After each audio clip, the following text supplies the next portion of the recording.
Hello friends, नमस्कार। तो जैसे कि आपको पता है कि करंट अफेयर्स के रिवीजन की सीरीज़ चल रही है यहाँ पे। तो ये है रिवीजन का पार्ट 5। ठीक है। तो पार्ट 5 में हम लोग क्या देखेंगे, इकोनॉमिक सर्वे। ठीक है, 2022-23 का जो इकोनॉमिक सर्वे उससे संबंधित जो महत्वपूर्ण एमसीक्यू हैं, ठीक है, उसको यहाँ पे देखेंगे। और यहाँ पे देखिए डाटा, मतलब डाटा ज़्यादा रहेगा, तो यहाँ पे ज़्यादा एक्सप्लेन मैं करूँगा नहीं, आपको उसको बस याद रखना है। ठीक है। तो आइए, इससे पहले मैं बजट की वीडियो बनाया था, तो उसको भी आप चाहें तो देख सकते हैं प्लेलिस्ट में जाके। तो आइए शुरू करते हैं देर न करते हुए। उससे पहले मैं आपसे एक रिक्वेस्ट करता हूँ कि आपको वीडियो अच्छी लग रही हो, सीरीज अच्छी लग रही हो, तो लाइक, शेयर और कुछ सजेशन देना चाहते हैं तो कमेंट कर सकते हैं और सब्सक्राइब कर सकते हैं। ठीक है। तो आइए आगे बढ़ते हैं। और आपका पहला प्रश्न है कि आर्थिक समीक्षा 2022-23 के अनुसार। ठीक है। आर्थिक समीक्षा देखिए हमेशा बजट के पेश होने से एक दिन पहले लाया जाता है। ठीक है, इस बात का ध्यान रखिएगा। अगर 1 फरवरी को अगर बजट पेश हुआ है, ठीक है, 1 फरवरी 2023 को बजट पेश हुआ है, तो ये जनवरी के लास्ट में यानी 31 जनवरी को ये आर्थिक बजट आएगा। ठीक है। तो आर्थिक सर्वेक्षण आएगा। तो पहला प्रश्न क्या है आपका? पहला प्रश्न कि आर्थिक समीक्षा 2022-23 के अनुसार वित्त वर्ष 2023-24 के लिए कितना आर्थिक वृद्धि दर अनुमानित किया गया है। ठीक है। तो कितना आर्थिक वृद्धि दर अनुमानित किया गया, ये रहा आपके ऑप्शन।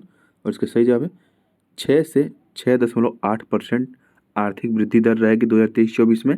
ये आर्थिक समीक्षा में अनुमान लगाया गया। ठीक है, ये देखिए 2023-24 में 6 से लेके 6.8% तक आर्थिक वृद्धि दर रहेगी। ठीक है। इससे पहले 7% थी। ठीक है। और 2021-22 में 8.7% थी। और इधर देखिए 2020-21 में माइनस में ये वृद्धि दर चल रही थी। ठीक है, क्योंकि उस समय कोविड आया था। ठीक है, कोरोना वायरस, उससे आप भली भांति परिचित होंगे। तो उस समय काफ़ी इकोनॉमिक की स्थिति खराब हो गई थी, लेकिन अभी भी 6 से 6.8% इकोनॉमिक ग्रोथ रेट बहुत ही अच्छा है। ठीक है, शुभ संकेत के तौर पे। क्योंकि देखिए इस दौरान रसिया और यूक्रेन वॉर चला, कोविड-19 चला, ठीक है, लेकिन फिर भी भारत की इकोनॉमी इतनी तेज़ी से ग्रो करेगी, ये अनुमान लगाया जा रहा है। ठीक है। आगे चलते हैं। तो भारत क्रय शक्ति क्षमता यानी कि जो ट्रिपल पी है, परचेजिंग पावर पैरिटी जिसे कहते हैं, के मामले में दुनिया की तीसरी सबसे बड़ी अर्थव्यवस्था है। तो ये पूछ रहा है कि पहले की दो कौन है। ठीक है, ये तीसरी सबसे बड़ी अर्थव्यवस्था, तो पहले की दो कौन है? तो चीन और अमेरिका भारत से पहले हैं। देखिए चीन और अमेरिका भारत से पहले हैं, भारत ये तीसरे नंबर पे है। ठीक है, परचेजिंग पावर पैरिटी यानी कि क्रय शक्ति क्षमता के मामले में। ठीक है, आगे चलें। तो आर्थिक समीक्षा 2022-23 को कुल कितने अध्याय में बांटा गया है, ये आपको बताना है। तो ये आपके ऑप्शन है। तो इसका सही जवाब है ऑप्शन सी। आर्थिक समीक्षा 2022-23 को 12 अध्याय में बांटा गया है। ठीक है, 12 अध्याय में बांट के उसका विश्लेषण किया गया अलग अलग टॉपिक पे। कब से कब तक 14,500 पीएम श्री स्कूलों का निर्माण किया जाएगा, ये आपको बताना है। ठीक है, कब से कब तक। तो पहले मैं ये आपको बता देता हूँ पीएम श्री स्कूल होते क्या हैं। ठीक है, जो भारत में पहले के जो स्कूल हैं, ठीक है, तो मान लेते हैं 14,500 जो स्कूल हैं उनको अपग्रेड किया जाएगा। अपग्रेड करके कैसे किया जाएगा?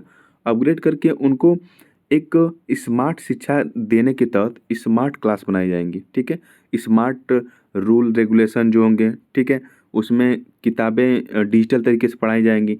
ब्लैक बोर्ड की जगह अब डिजिटल बोर्ड इस्तेमाल किया जाएगा, यानी कि टोटली स्मार्ट क्लासेस बनाना है। ठीक है, तो कितने स्कूलों को पीएम श्री स्कूलों के तहत जोड़ा जाएगा? ठीक, तो 14,500 को। और कब से कब तक? तो 2023 से 2027 के बीच में ऐसा किया जाएगा। ठीक है, आगे चलें। आपका अगला प्रश्न है कि आर्थिक समीक्षा 2022-23 के अनुसार भारत मोबाइल फ़ोन के निर्माण में कौन से स्थान पर है, ये आपको बताना है। ठीक है, तो ये आपके ऑप्शन है और इसका सही जवाब है सेकंड। ठीक है, भारत मोबाइल फ़ोन के निर्माण में सेकंड लार्जेस्ट मैन्युफैक्चरर बन गया है। ठीक है, सेकंड लार्जेस्ट मैन्युफैक्चरर बन गया है। ये इधर देखिए, अगर मैन्युफैक्चरिंग जो यूनिट लगाई जाती हैं, ठीक है, जैसे फैक्ट्री लगाई जाती हैं, देखिए कितना उछाल आया यहाँ पे। ठीक है, प्रोडक्शन के मामले में कितना उछाल आया है यहाँ पे। ठीक है, वैल्यू के मामले में कितना उछाल आया है यहाँ पे। तो सेकंड नंबर पे भारत पहुँच गया है। ओके, अगला प्रश्न है आर्थिक समीक्षा के अनुसार सबसे, देखिए इकोनॉमिक सर्वे वो होता है कि इससे पहले क्या एक साल में क्या क्या हुआ, क्या अचीवमेंट रही भारत की, ठीक है, आगे क्या होगा, यही सब उसमें बताया जाता है। तो आर्थिक समीक्षा के अनुसार सबसे ज़्यादा जैविक किसान किस देश में है, ये आपको बताना है। तो ये आपके ऑप्शन है। तो ऐसा बताया जा रहा है कि भारत में सबसे ज़्यादा जैविक किसान है। अब आप कहेंगे जैविक किसान क्या होते हैं? तो जो जैविक तरीके से खेती करते हैं, ठीक है, केमिकल जो फर्टिलाइजर्स हैं, उर्वरक हैं, उनका उपयोग कम से कम करके जैविक खादों का उपयोग करके खेती करते हैं, उन्हें जैविक किसान कहते हैं। ठीक है, सिंपल है। आगे चलें।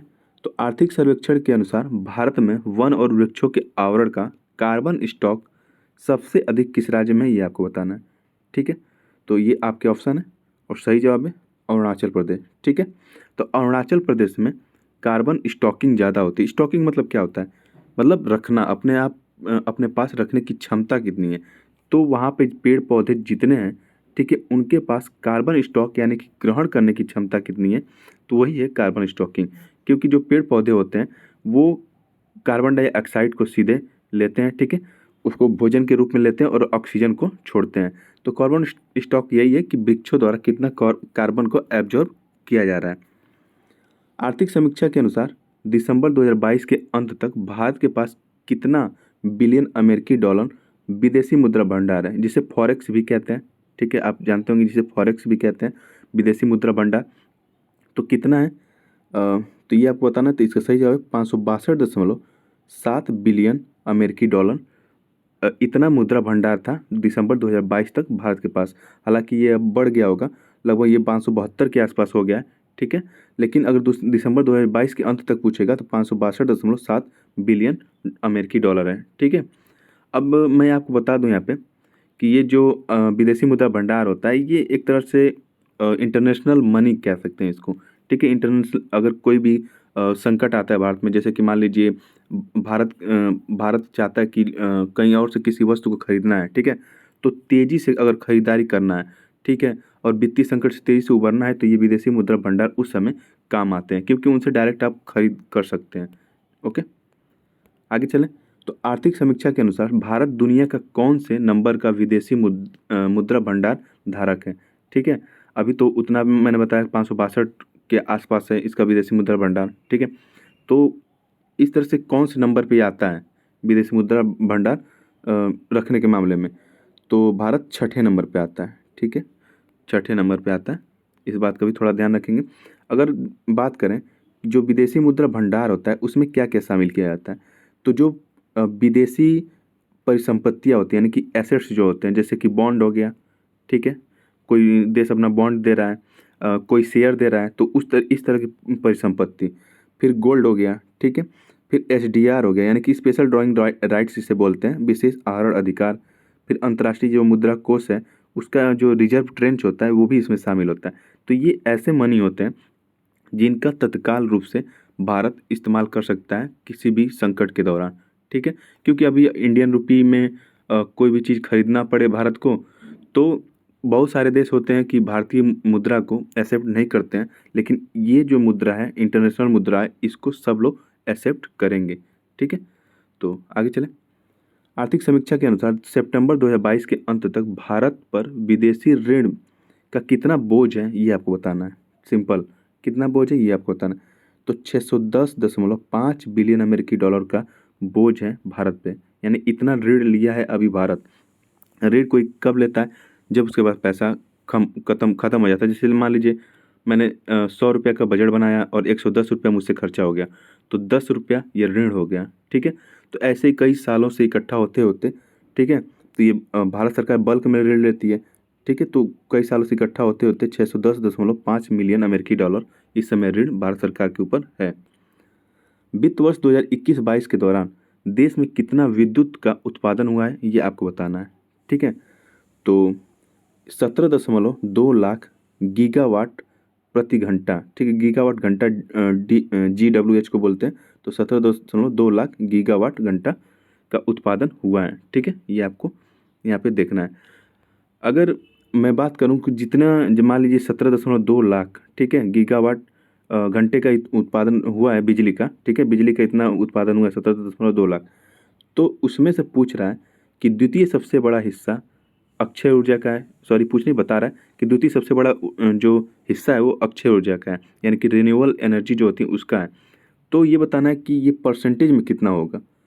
तो ये परसेंटेज में 27 5% है, ठीक है।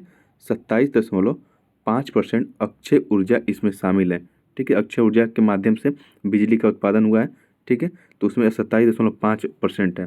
और अक्षय ऊर्जा क्या होता है? जिसका क्षय न हो, यानी कि जो विंड एनर्जी होती है, ठीक है, जो वाटर से एनर्जी पैदा की जाती है। तो इस तरह की जो एनर्जी होती है, जो सोलर सेल से सोलर एनर्जी से जो विद्युत पैदा की जाती है, तो ये सब अक्षय ऊर्जा यानी कि रेन्यूएबल एनर्जी के तहत आते हैं, ठीक है। आगे चलें तो वित्त वर्ष 2021-22 के दौरान कुल कितना किलोमीटर नेशनल हाईवे यानी कि राष्ट्रीय राजमार्ग सड़कों का निर्माण किया गया, ये आपको बताना है, ठीक है। तो 21-22 के दौरान सिर्फ ये एक साल के अंदर ये निर्माण हुआ है, ठीक है। ये पूरा टोटली मत समझ लीजिएगा, ये सिर्फ वित्त वर्ष 21-22 के दौरान निर्माण हुआ है। तो इसका सही जवाब है 10,457 किलोमीटर सड़क का निर्माण किया गया है। इतना सड़क बनाने का क्या मतलब है? तो कनेक्टिविटी बेहतर होती है इससे, ठीक है। कनेक्टिविटी बेहतर होती है जिससे कि लोगों का सही समय पे सही जगह पहुंच सुनिश्चित हो पाती है। आर्थिक समीक्षा के अनुसार भारत में कुल टेली घनत्व कितना परसेंट है, ये आपको बताना है। टेली घनत्व कितना परसेंट है, ये आपको बताना है।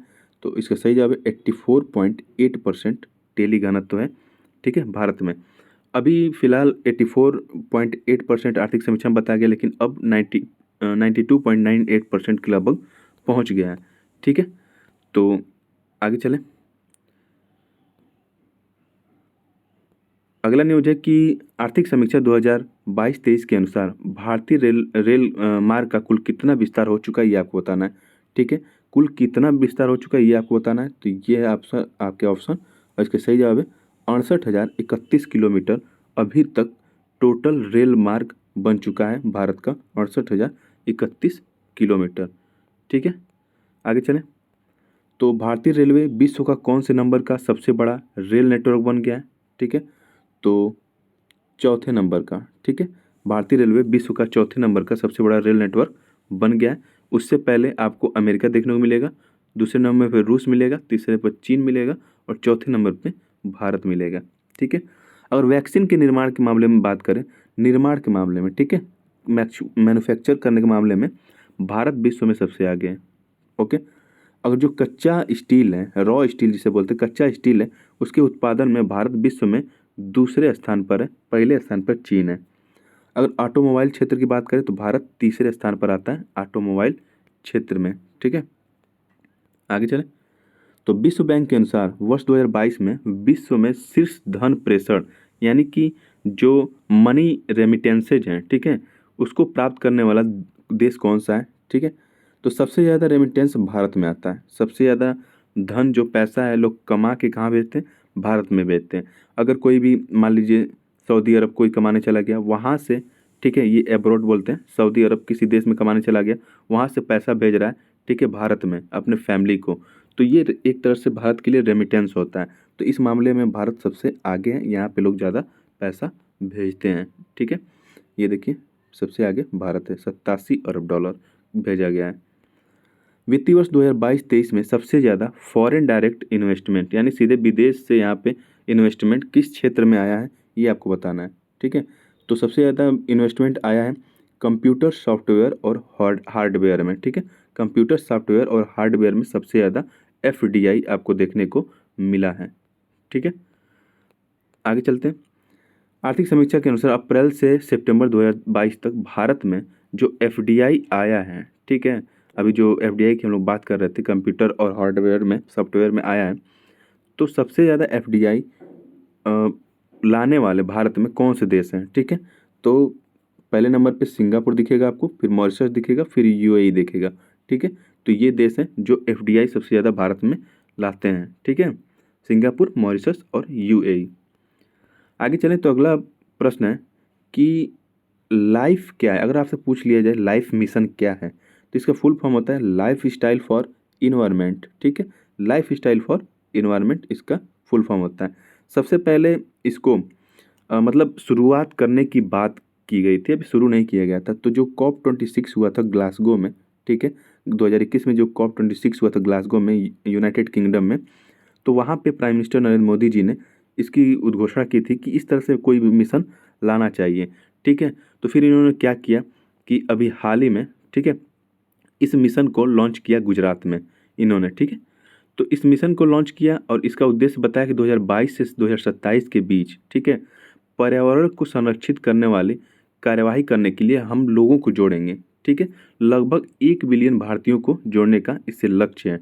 ओके, तो इसमें होगा क्या, ये जो लाइफ मिशन है ये आपका जैसे कि बिहेवियर में शामिल हो जाना चाहिए, पर्यावरण को बचाना है, ठीक है। इसमें ये शामिल होगा कि आपको पानी कितना यूज करना है, ठीक है। अगर आप पानी कम से कम यूज करते हैं तो भी आप पर्यावरण को बचा रहे हैं, ठीक है। कुछ ऐसे गतिविधियां करिए जो आपके डेली रूटीन में शामिल हो लेकिन वो पर्यावरण हितैषी हो, जैसे कि पॉलीथीन का इस्तेमाल कम से कम करना, ये भी पर्यावरण हितैषी है, ठीक है। वृक्षों को बचाना, वृक्षों को लगाना पर्यावरण हितैषी काम है। तो यही लाइफ का मिशन है, लोगों को लोगों की जो लाइफ स्टाइल है उसमें इन्वायरमेंट को जोड़ना है, ठीक है, सिंपल। आगे चलें, तो आगे चलते हैं, ये देखिए प्राइम मिनिस्टर नरेंद्र मोदी हैं, जब इन्होंने लाइफ मिशन की को शुरुआत किया है, ठीक है, गुजरात से। घोषणा तो वहाँ पे किए थे, ठीक है, ग्लासगो में, लेकिन शुरुआत यहाँ पे की है गुजरात में। और उस समय वहाँ पे उपस्थित थे जो यूएन सेक्रेटरी हैं गुटेरेस साहब, वो भी वहाँ पे उपस्थित थे गुजरात में, ठीक है। आगे चलें, तो वर्ल्ड इकोनॉमिक आउटलुक रिपोर्ट किसके द्वारा जारी की जाती है ये आपको बताना है। तो इसका सही जवाब है आईएमएफ, इंटरनेशनल जो मॉनेटरी फंड है, ठीक है, आईएमएफ जिसे कहते हैं, उसके द्वारा वर्ल्ड इकोनॉमिक आउटलुक रिपोर्ट जारी की जाती है। और आईएमएफ की स्थापना की बात करें तो इसकी स्थापना 1944 में हुई थी ब्रेटन वुड्स सम्मेलन के दौरान, ठीक है। जो ब्रेटन वुड्स सम्मेलन या समझौता हुआ था उसके दौरान इसकी स्थापना हुई थी आईएमएफ की। और उसी जो ब्रेटन वुड्स समझौते के दौरान ही वर्ल्ड बैंक की भी स्थापना हुई थी, इस बात का ध्यान रखेंगे, ठीक है। आगे चलें, जैविक खेती अपनाने वाला दुनिया का पहला राज्य कौन सा है, ठीक है। तो जैविक खेती अपनाने वाला दुनिया का पहला राज्य सिक्किम है, ओके। और ये है अपना सुंदर भारत, और यहाँ पे आपको दिखेगा सिक्किम, ठीक है। आगे चलें, संयुक्त राष्ट्र बहुआयामी गरीबी सूचकांक के अनुसार 2005, 6 और 2019-21 के बीच भारत के कितने लोग गरीबी से बाहर आए हैं ये आपको बताना है। तो इसका सही जवाब 41 करोड़, यानी 41 करोड़ लोग गरीबी से बाहर आए हैं, ठीक है। तो इस आंकड़े को भी ध्यान रखेंगे। आर्थिक समीक्षा में आपको ज़्यादा से ज़्यादा आंकड़े देखने को मिलेंगे, ठीक है। वित्त मंत्रालय के वर्तमान में जो मुख्य आर्थिक सलाहकार हैं उनका क्या नाम है, जिन्होंने आर्थिक समीक्षा तैयार करवाया, ठीक है। जो इकोनॉमिक सर्वे हुआ उसको तैयार कराने में इनका अहम रोल था, तो उनका नाम है वी अनंत नागेश्वरन, ठीक है। चीफ इकोनॉमिक एडवाइजर है, ये हैं वी अनंत नागेश्वरन, ठीक है। नेक्स्ट, आर्थिक समीक्षा के अनुसार वित्त वर्ष 2022-23 में कितना प्रतिशत जीडीपी में वृद्धि करने का अनुमान लगाया गया है, ठीक है। कितने जीडीपी में वृद्धि होगी 2022-23 में ये अनुमान लगाया गया। तो इसका सही जवाब है 7%, ठीक है। आगे चलें, तो अगला प्रश्न है कि जैम क्या है। अगर आपसे पूछें कि जैम क्या है, ठीक है, तो इसका फुल फॉर्म होता है जन धन आधार मोबाइल, ठीक है। जन धन, ये देखिए जन धन आधार मोबाइल, ठीक है, इसका फुल फॉर्म है। इसके तहत क्या किया जाएगा कि जो जन धन अकाउंट खोले जा रहे हैं, ठीक है, जैसे 33 करोड़ जन धन अकाउंट खुले गए हैं, लेकिन जो मोबाइल यूजर्स हैं, ठीक है, मोबाइल फ़ोन के यूजर्स हैं वो 121 करोड़ हैं, ठीक है। और 123 करोड़ तक लोगों के पास आधार कार्ड बनाए, लेकिन अभी भी जन धन अकाउंट से इतने लोग जुड़े नहीं हैं और लोगों के पास अकाउंट है नहीं, ठीक है।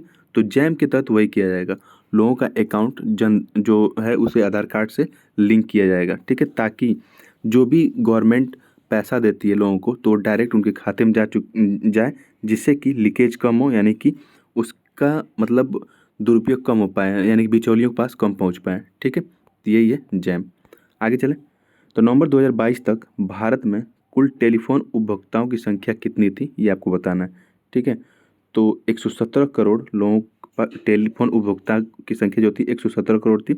टेलीफोन उपभोक्ता में कौन कौन शामिल होता है, जो कीपैड मोबाइल चलाता है वो भी शामिल होता है, स्मार्टफोन जो चलाता है वो भी शामिल होता है, किसी भी तरह से वो टेलीफोन सेवा से जुड़ा हो तो वो इसमें शामिल होता है, यानी कि 117 करोड़ लोग इस तरह की सेवा से जुड़े हुए हैं। वित्त वर्ष 2022-23 में स्वास्थ्य क्षेत्र पर बजट का कितना खर्च, मतलब बजट में कितना खर्च का अनुमान लगाया गया है, ठीक है।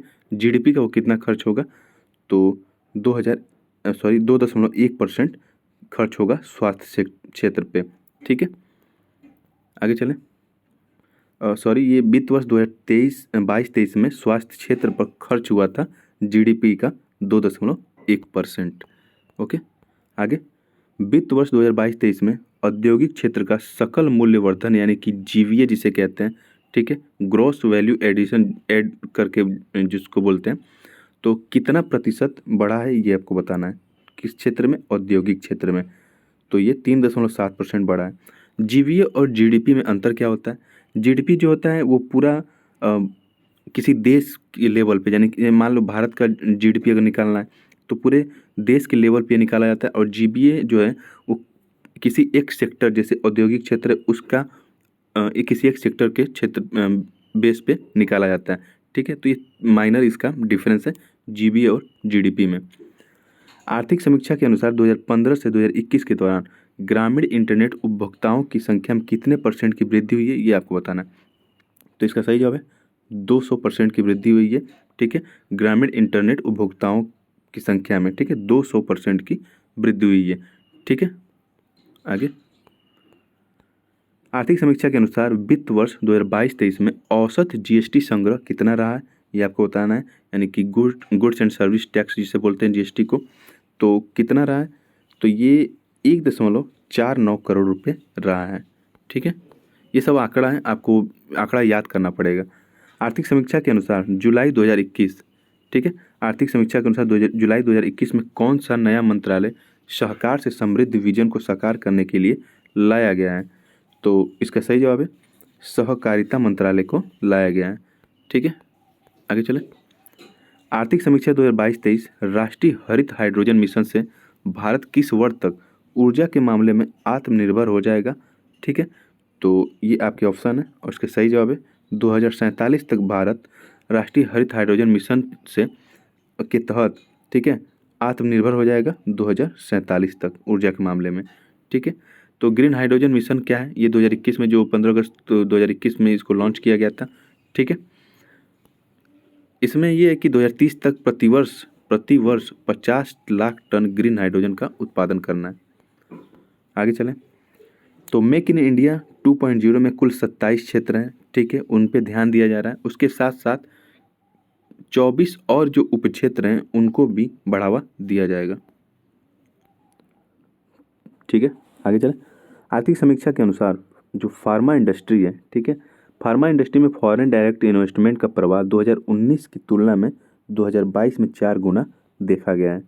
ओके, देखा भी जाएगा और ज़रूरी भी है फार्मा इंडस्ट्री में इन्वेस्ट करना, क्योंकि अभी आपने कोरोना वायरस के समय देखा ही कितना, मतलब दवाओं की भी किल्लत हो गई थी, और वैक्सीन निर्माण के मामले में तो भारत आ गया ही, लेकिन वैक्सीन उस समय नहीं बन पा रही थी, ठीक है। तो फार्मा इंडस्ट्री में जितना ही इन्वेस्टमेंट होगा उतना ही ये ग्रो करेगी, तो ये लोगों के लिए अच्छा है। भारत ने गैर जीवाश्म ईंधनों से 40% अधिस्थापित बिजली क्षमता का उत्पादन 2030 से पहले ही पूरा कर लिया है, ठीक है।